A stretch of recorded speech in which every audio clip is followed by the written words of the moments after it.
엘리사 선지자를 통하여 하나님이 요아스 왕에게 어떤 일을 행하셨는가 우리에게 가르쳐 주고 있습니다. 엘리사에 대한 이야기가 좀처럼 잘 나오지 않다가 오늘 본문에 엘리사의 죽음을 우리에게 알려주고 있습니다. 엘리사가 활동하였던 시기였지만 특별한 어떤 활약을 보여주지 않고 있었는데 오늘 엘리사가 어떻게 죽었는가에 대하여서 저자는 우리에게 밝혀주고 있습니다. 오늘 이 본문을 통하여서 하나님이 엘리사를 통해서 이스라엘 백성들에게 어떤 일을 하셨는가에 대해서 우리에게 말씀해 주고 있는데 그 사실은 하나님은 하나님의 백성들을 지켜주시는 분이시다라고 하는 사실입니다. 요아스는 악한 왕이었습니다. 엘리사가 죽으면 나라가 위태로워질 것이다 라고 하는 것도 직감하고 있었습니다. 그래서 엘리사가 죽을 병에 걸렸을 때 그에게 찾아와 이제 문병을 하고 있는데 눈물을 흘립니다. 엘리사를 향하여서 내 아버지여 이스라엘의 병거와 마병이여 이렇게 고백합니다. 그렇습니다. 그가 고백하는 것처럼 엘리사가 있었기 때문에 아람이 쳐들어와도 그 침공에 대하여서 그때마다 하나님은 이스라엘을 지켜주셨었습니다. 그런데 이제 그렇게 나라를 지켜주었던 엘리사가 죽게 되니까 이스라엘은 어떻게 될 것인가 라고 하는 그런 위기감을 갖게 되었습니다. 그때 엘리사가 왕에게 이야기합니다. 활과 화살들을 가져오십시오. 가져왔습니다. 그리고 왕에게 이야기합니다. 왕의 손으로 활을 잡으십시오. 손에 잡았습니다. 그리고 자기 손을 왕의 손에 얹었습니다. 그리고는 동쪽으로 창을 열라고 하였습니다. 그리고 쏘라고 이야기하였습니다. 곧바로 쏘았습니다. 이것이 바로 여호와를 위한 구원의 화살, 아람에 대한 구원의 화살입니다. 이렇게 계속해서 왕에게 그는 이스라엘을 어떻게 할 것인가에 대하여서 마지막까지 말씀하고 있습니다. 아람의 화살은 아람에 대한 구원의 화살이라고 했는데 왕이 아람 사람을 멸절할 것입니다 라고 하는 말씀을 합니다. 그러니까 이 화살을 쏘는 것이 지금은 한편으로는 현실이면서 또한 상징입니다. 그래서 화살을 쏘라고 이야기하였고 그리고 화살을 집으라고 이야기합니다. 이제는 왕에게 이야기합니다. 땅을 치소서. 땅을 치라고 이야기했을 때 3번 땅을 치었습니다. 그때 하나님의 사람이 노하였습니다. 한 5번을 치면 좋았을 것인데 왜 3번만 쳤냐라고 하는 것이죠. 진멸할 때까지 쳤어야 되는데 왕이 그러지 못하였다. 3번만 쳤기 때문에 당신이 3번만 치게 될 것이다 라고 말합니다. 그러면 사실은 오늘 이렇게 위기 가운데 있는 것을 알고 그리고 엘리사를 통하여서 하나님이 어떻게 이스라엘을 지켜주실 것인가 또 알았는데 하나님께서 말씀하실 때 그때의 믿음을 가지고 끝까지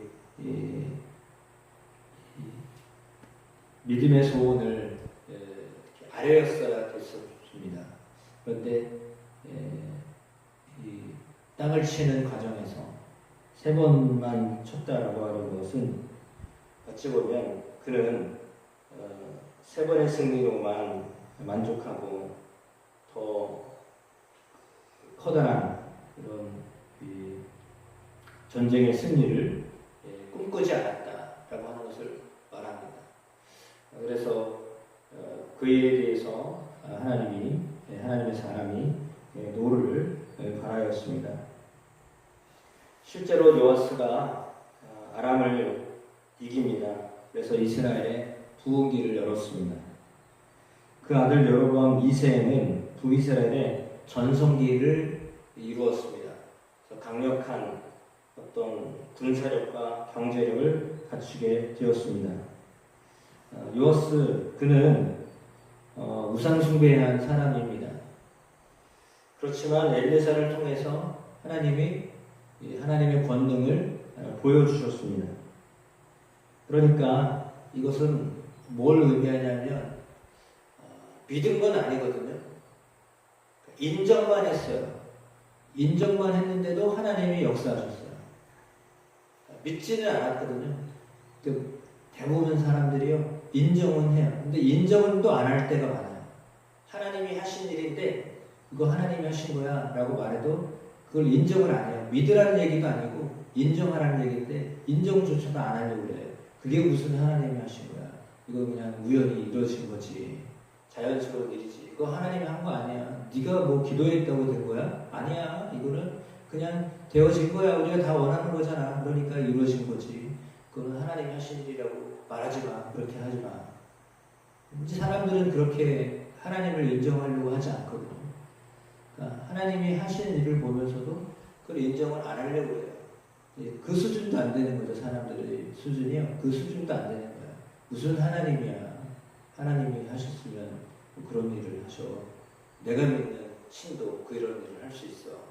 이런 거죠. 아니면 내가 열심히 했으니까 이렇게 된 거지. 그거 무슨 하나님이 도와줬다고 그런 말 하지 마. 이런 식으로 사람들이 하나님이 하신 일을 인정조차도 안 하려고 해요. 그러니까 요아스의 경우에는 이제 보았잖아요. 그럼에도 불구하고 믿지는 않은 거예요. 그러니까 인정은 하는데요. 한 수준 높아서 수준을 높여가지고 인정은 해요. 하나님이 하셨다. 근데요, 믿지는 않는 거예요. 대부분의 사람들이요, 인정은 하는데요, 믿지를 않아요. 하나님 하신 거는 맞네. 근데 그거는 너한테 한 일이고 나한테는 아니야. 그렇게 이제 여기서 참 많은 사람들이 걸려요. 인정을 해야 되는데 인정도 잘 안 하고, 인정은 하지만 인정은 하는데 믿지를 못하는 거죠. 믿지를 않는 거예요. 그래서 참 믿는다는 것이 이게 어떻게 보면 사람으로는 안 되는 거예요. 사람이 믿으려고 해도 믿음이 와야 믿는 거죠. 그 믿음조차도 하나님이 주시는 선물이기 때문에 성령이 역사하지 않으면 믿을 수가 없잖아요. 그렇죠? 하나님의 영이 역사하지 않으면 믿음을 가질 수가 없는 거예요. 내가 믿고자 해도 믿을 수가 없는 거예요. 더군다나 믿으려고 하지 않는데 어떻게 성령의 역사하시겠어요? 그러니까 믿으려고 할 때 그 믿으려고 하는 마음이 성령의 역사하시는 건데, 그 성령이 역사할 수 없는 상황에 놓여 있는 사람에게 아무리 어떻게 하려고 해도 사람의 힘으로는 안 되는 것 같아요. 그러니까 여호와의 신으로 되는 거죠. 성령으로 되는 거죠. 그러니까 성령이 역사하지 않으면 감당이 안 되는 거예요. 그러니까 성령이 하나님이시니까 하나님이 일하실 것이다라고 하는 그 믿음이 없으면 왜냐면 자기 힘으로만 생각하니까요. 그러니까 단지 그냥 일상적인 자기 어떤 생활 패턴에서만 이해하니까요. 하나님이 하시는 일을 사람이 어떻게 이해를 하겠어요? 우리도 이해를 다 못하는데, 믿는 사람도 다 이해를 못하는데, 믿지 않는 사람이 어떻게 하나님이 하시는 일을 이해할 수 있겠어요? 그러니까 도저히 이거는 믿을 수가 없는 거예요. 그러니까 막막하기만 한 거죠. 깜깜하기만 한 거죠. 그래서 하나님이 하시는 일을 보고 있으면서도, 주변에 하나님이 하시는 일을 보고 있으면서도 불구하고 믿는 데까지 가는 게 참 어려워요. 정말 하나님이 역사하셔야 하는 건데, 그럼에도 불구하고 그렇죠? 그렇게 잘 믿지 않음에도 불구하고 하나님이 하나님의 사람들을, 하나님의 백성들을 지켜주신다는 게 그게 참 놀라운 은혜입니다. 그렇죠? 그러니까 인정도 안 하고 받아들이려고 하지도 않고, 근데도 하나님이요 사랑하셔서 그냥 지켜주시고 보호하고 계시다는 것이 참 은혜예요. 그게 은혜입니다. 왜냐하면 죄악 가운데 있음에도 불구하고 바로 심판하지 아니하시는 것. 가장 큰 죄는 하나님을 의지하지 않는 게 가장 큰 죄잖아요. 그렇잖아요. 그런데 그럼에도 불구하고 하나님이 그냥 꾹 참고 계시고 여전히 일반적인 은총으로, 일반 은총으로 사람들을 돌보고 계시다는 거. 그게 은혜예요.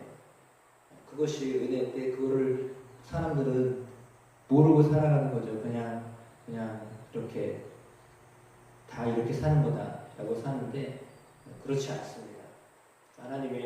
하나님이 지켜주시고 계신 것입니다. 예. 따라서 그 하나님을 향하여서 굳은 믿음으로 살아갈 때 확실한 하나님의 역사하심을 보게 되고 또한 경험하게 하실 줄로 믿습니다.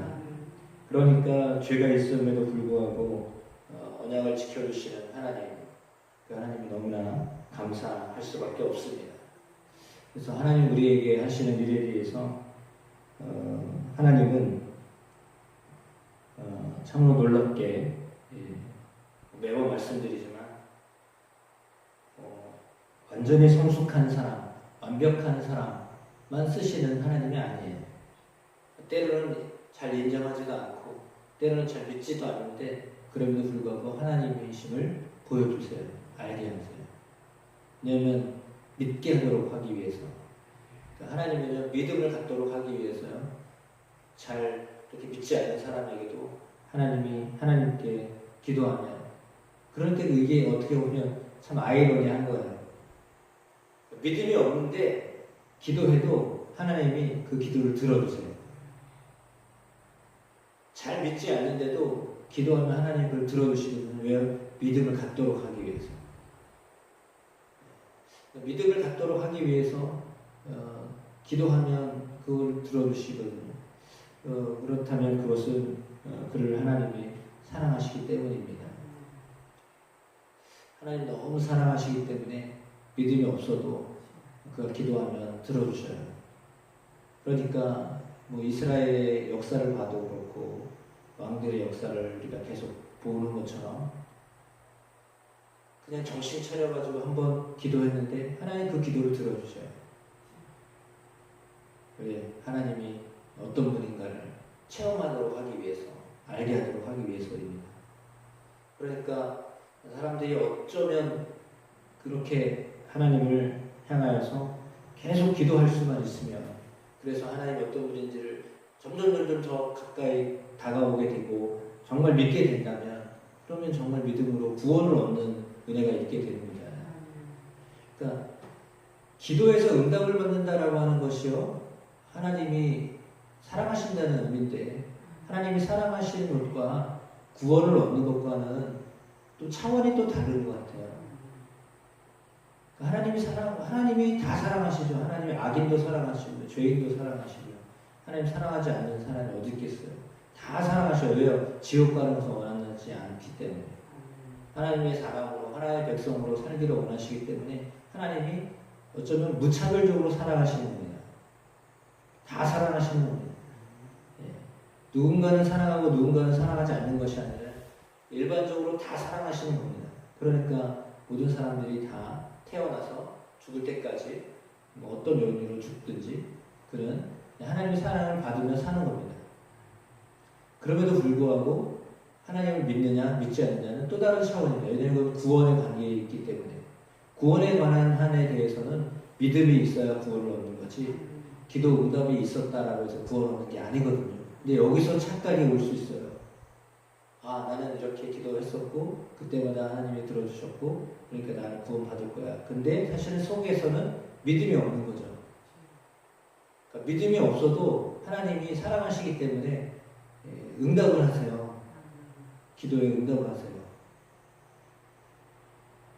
믿음을 갖도록 하기 위해서, 그렇다면 사실은 믿음을 가져서 계속 기도하면서 그 믿음이 견고해지고 굳건해지도록 하는 것이 하나님이 원하시는 거예요. 그러니까 우리 안에 믿음이 있어서 기도하는 것이기도 하지만 때로는 믿음을 갖도록 하기 위해서 하나님이 기도하기도 하세요.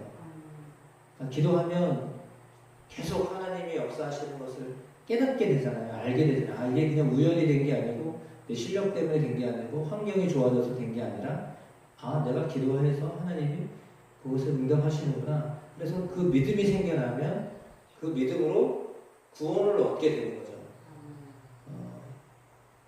단적으로 알 수 있는 것이 그겁니다. 여인이 혈류병 앓았던 여인이 예수님의 옷깃이라도 만지면 낫겠다라고 생각을 했잖아요. 그래가지고 만졌어요. 그래서 실제로 몸에서 병이 났어요. 예수님이 하신 말씀은 이 여인이 구원을 얻었다라고 말씀하셨거든요. 그러니까 병 고친 거랑 구원을 얻는 거랑은 차원이 다른 거예요. 그것은 그의 소원이잖아요. 그가 기도해서 응답받는 거예요. 그러니까 예수의 이름을 그냥 이렇게 부르고 응답을 받은 거예요. 근데 구원까지는 안 이른 거잖아요. 그러나 예수님이 선포하셨어요. 너 구원 받았다 라고 말씀하시잖아요. 그러니까 어찌 보면 우리가 최종적인 목적은 우리의 기도가 응답받는 게 사실 목적이 아니에요. 우리의 소원이 이루어지는 게 최종적인 목적이 아니라요. 구원 얻는 게 목적이에요. 믿음의 결국은요, 영혼의 구원을 얻는 거예요. 그게 최종적인 목적이에요. 그거 이루지 않으면 아무리 응답이 많았어도 소용이 없어요. 인정하면 하나님이 역사하시잖아요. 그런데 인정하는 게 아니라 믿어야 되는 거예요. 하나님을 믿어서 하나님이 우리를 향하여 준비하신 하나님 방식의 나라, 하나님의 역사하실 하나님의 통치, 그걸 인정하며 살아야 되는데 거기까지 나아가야 하겠습니다. 많은 성도들이 거기까지 나아가도록 해야 합니다.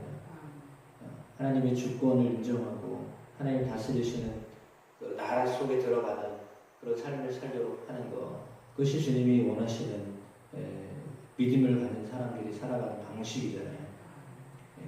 이렇게 하도록 오늘 본문을 통하여서 하나님 우리에게 말씀하시는 대로 엘리사가 얼마나 능력이 있었는가, 엘리사에게 하나님이 어떻게 크게 역사하셨는가.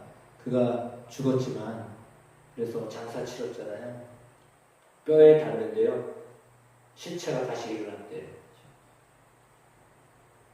얼마나 그가 하나님과 동행한 삶을 살았으면 하나님이 그를 통하여 어떻게 역사하셨는가를, 회생에 대한, 다시 일어남에 대한 것을 말씀하시는 분이에요. 믿음의 사람을 만날 때 어떤 일이 벌어지는가? 믿음의 사람을 만나면요, 회복의 역사가 일어나는 거예요. 믿음은요, 회복을 하게 하시는 거예요. 회생의 역사가 일어나게 하시는 거예요. 그런 은혜들이, 이게 죽어서도 그런 일들을 하게 하셨던 거잖아요. 하나님은 그런 분이에요. 하나님은 그렇게 회복하게 하시는 분이십니다. 그 하나님을 의뢰함으로, 믿음으로 어려운 가운데도, 위기 가운데도 승리하는 삶을 살게 되시는 여러분 되시기를 주 예수의 이름으로 축복합니다.